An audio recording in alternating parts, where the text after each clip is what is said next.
Hey, what's up, guys? The Stalos Gaming here. I got you a DSR sniper gameplay on Show Off, I think the map's called. This is my first commentary, but I'm actually not going to talk too much about the gameplay, because what I want to do today is I want to try and discuss like some sniper tips and stuff like that with y'all, so that you can get a good idea of how to start getting good KDs with it. Because tell you the truth, when I first started sniping and quickscoping, it was back on like Modern Warfare 2 when sniping was really easy and you didn't even need your secondary. All you really had to do was just keep quickscoping, and that could get you close range, long range, anything. But the game, as far as quickscoping, has changed since then, and you can't really do as much now as you could back then.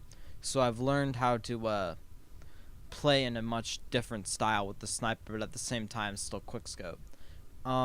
My first tip would be, if you don't know how to snipe or quickscope or any of that at all, go to combat training first, or if you have a friend that can teach you, you can go into private matches with them, and that's even better than anything, because to tell you the truth, if you have not sniped really a lot before, aim is going to be off, especially since there's no aim assist in Black Ops 2, which really affects it, which personally I don't like that, because either way, you're playing on a console and your aim's going to be a little bit whatever. The point is, like, it's a lot harder in this game to snipe to begin with, so what you want to do is you want to try and be as prepared as possible before you start going in pub matches and doing your little 360s and shit. Like, everybody's just gonna laugh at you if you do that. So really, in conclusion, that's just not really like a smart idea if you haven't really prepared yet. So I'm saying that you should just go into combat training and go through that first, or even go into LAN. What you can do is you can go into LAN, like the LAN match or whatever. You can go in there, and you don't have to have anybody else with you to play LAN. Just go there, set up the game, and go to free-for-all. And then what you can do is you can set up bots, and then you can set it to Nuketown, and you can practice there on how to get your aim really up before you start going into pub matches and really doing that with sniping. Secondly, you need to learn when to use your sniper, because you don't want to be quick scoping all the time in close range. If you really can, it's more optimal to pick up either like a SMG or an assault rifle, or use your secondary, because those are meant for close range. The sniper in general, either way, is not meant for close range, and not 9 times out of 10 if you're really good, like you're really good at quick scoping, like optic or phase type quick scoping. But the majority of time, you are going to lose in close range probably if you weren't really good at quick scoping. And especially since you're still starting out and you probably ain't that comfortable with only using the sniper by itself yet, when you're moving from cover spot to cover spot, and you're kind of staying back and playing mid-range but still being aggressive as a sniper, you're going to want to switch to your pistol. And you're going to want to learn to use when to use the sniper and the pistol, and the only way that's going to come is through time and repetition. Secondly, you need to learn when to quick scope and hard scope.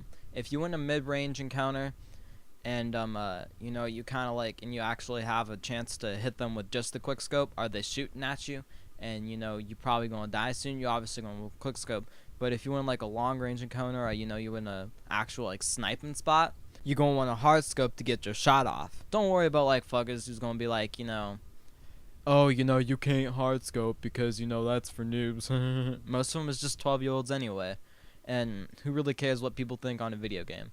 Fact of the matter is, if you want to get your KD up with the sniper, and you really want to be effective with the sniper and help your team, you're gonna have to hard scope from time to time. Thirdly, like I said before, you're gonna want to use cover. If you look at like montages and stuff, and the snipers, they get the quad feeds, the triple feeds, and all that, they always using cover. Like when they get like the quad feed, instead of rushing in and just quick scoping and trying to pull some grizz shit, what they're actually doing is they using some cover, they stand back a little bit, they're still being aggressive for a sniper, but they ain't like fucking like acting like they got an SMG gun or some shit like that, because they smart and they understand what they can do as a sniper. Lastly, you're gonna want to try and, like, this kind of goes with being aggressive, but try and keep most of your encounters mid to long range, because the fact of the matter is you still do have a sniper, and your scope is meant for long range encounters. Sure, you can quick scope and stuff, and that's a very good thing to do as a close range tool, but it's just a tool. It's another tool in your arsenal. It should not be your main point unless you're trying to go for clips. And don't go for clips if you aren't really like good yet. Like if you can't even get like I'd say a 1 KD with a sniper, don't try going for montage clips and shit, and don't go for that at all. Like, you know, if you don't even got a YouTube. I mean, I guess you could for fun if you really are confident with your sniper, but if you ain't really confident with that stuff yet, don't go out and try and start doing it, because it's only going to get you laughed at, which, like I said, you know, earlier, ignore them. But at the same time, if you fail a 360, that's completely different from like a hard scope. The fact of the matter is, like, nobody wants to see, you know, some 12-year-old who can't even hit a normal quick scope, or a hard scope for that matter, trying to do 360s and shit off buildings when they're the last alive in Search and Destroy. After that, though, the only way you'll be able to get to that point where you can feel confident with the sniper is just repetition. Practice makes perfect. Always try and keep going with the sniper and use it as much as possible if you really want to get good with it. And that's really all I have to say for today. Thank you all for listening, and if you have any extra tips, just leave them in the comments below, you know. I'm sure people will benefit from just learning how to use a sniper more. Other than just commenting, I'd also appreciate it if you liked and